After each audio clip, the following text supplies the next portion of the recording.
All right. Let's dive into the latest developments in the Epstein saga. Because the situation is truly stranger than fiction.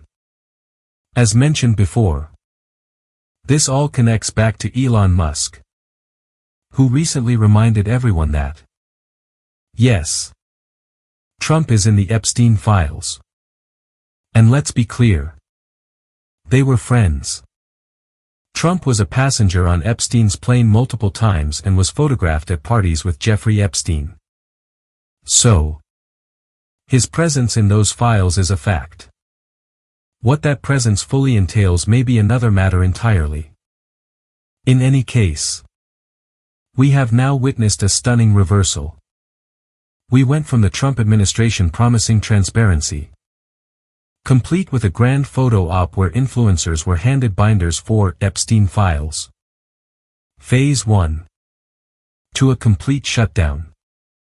Remember when Pam Bondi stood there, declaring, "I've got the client list on my desk. I'm reviewing thousands of hours of videos. We're going to get you the truth." Well, now the message has changed dramatically. They are essentially telling us, nothing to see here. Nothing to see here whatsoever. The Department of Justice and the FBI have concluded their investigation, claiming Epstein had no client list. They maintain he committed suicide. That there is absolutely no indication he was murdered. And that he held no blackmail material on any powerful people. Specifically, investigators stated they found, quote, "no incriminating client list of Epstein's." Now, pause right there. That language, carefully crafted by Department of Justice lawyers, is critical. No incriminating client list is not the same as no client list. The word incriminating is a subjective term. It could easily mean that while there are plenty of names in Epstein's black book, those individuals are not considered incriminated simply by mingling with him at a Harvard Business fundraiser and having their number taken down. That is a masterful use of a wiggle word.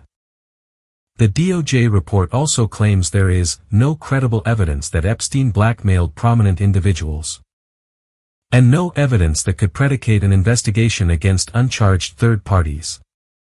And there you have it. Just a couple of months ago, Pam Bondi said the Epstein client list was on her desk. Now, the DOJ is saying there's, quote, "no incriminating client list," which many have understandably interpreted as, there's no client list at all. When Bondi made her statement, the implication was clear. She was referring to a list of Jeffrey Epstein's sex trafficking clients. That's what she wanted everyone to believe. For the DOJ to issue this statement now is an incredibly suspicious flip-flop, executed with carefully chosen language that absolutely nobody is buying. People in the MAGA world aren't buying it. Nobody is buying it. The real question is how much this will matter to the people who see through it. And I suspect it's going to be pretty damn important. Online MAGA influencers like Robbie Starbuck and Mike Cernovich are absolutely furious. Their anger is directed more at Pam Bondi than at Donald Trump, which might be reasonable to some extent. Journalist Julie K.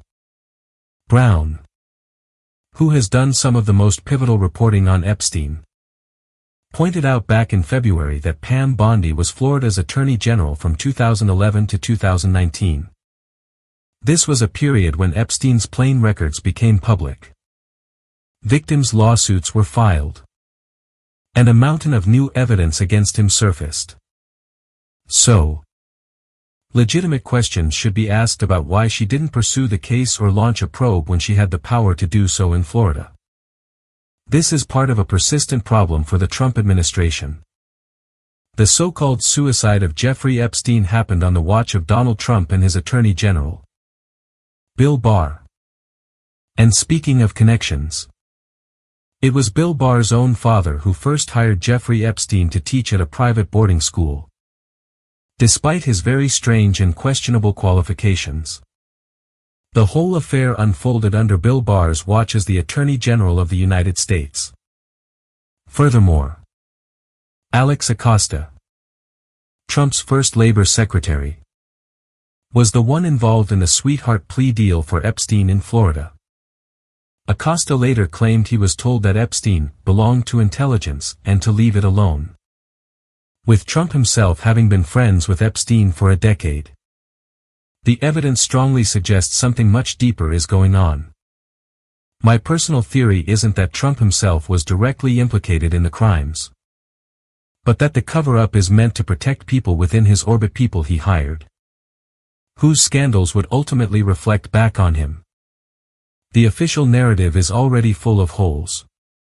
They just released hours of surveillance footage from outside Epstein's cell, which is supposed to prove he killed himself.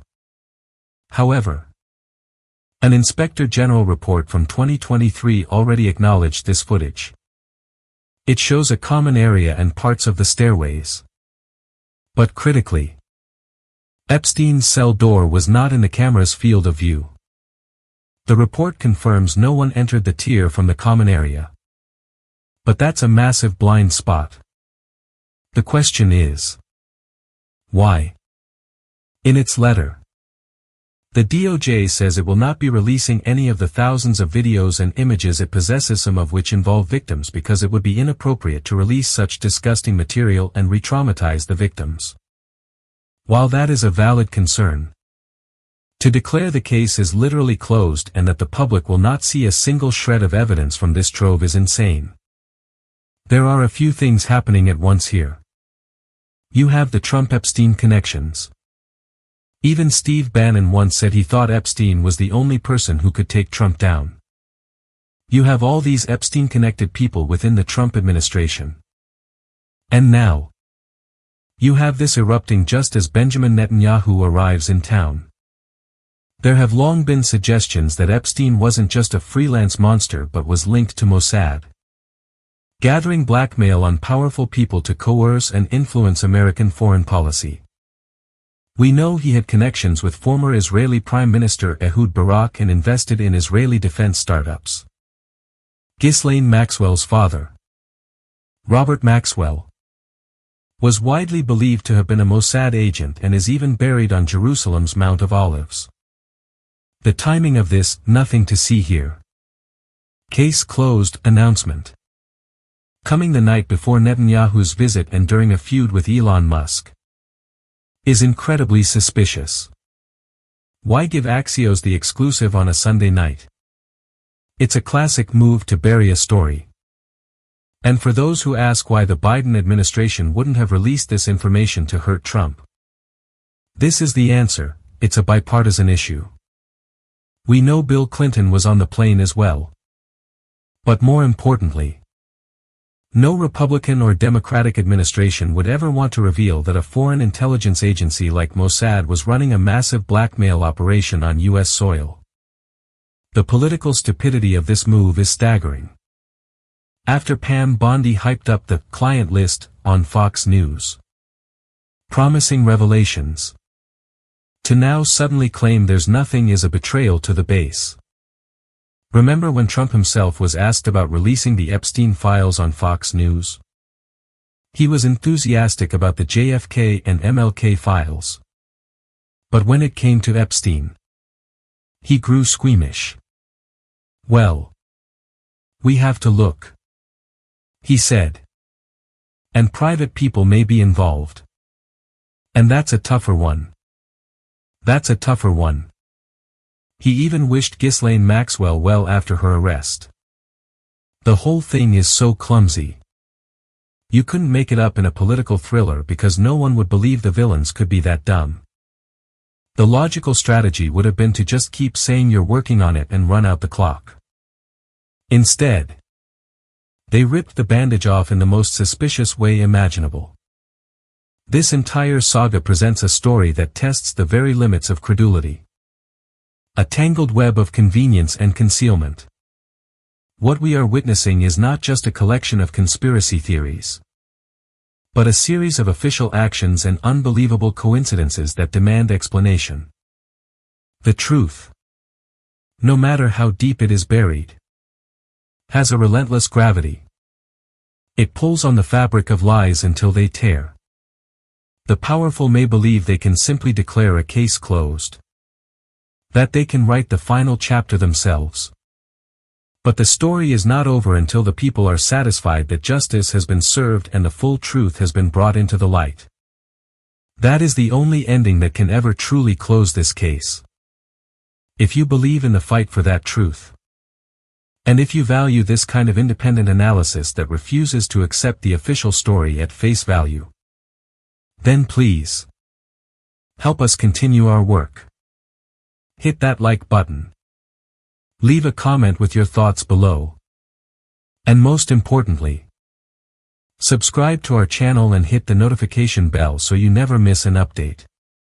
And for the full, ad-free experience, you can sign up at breakingpoints.com. Thank you for watching.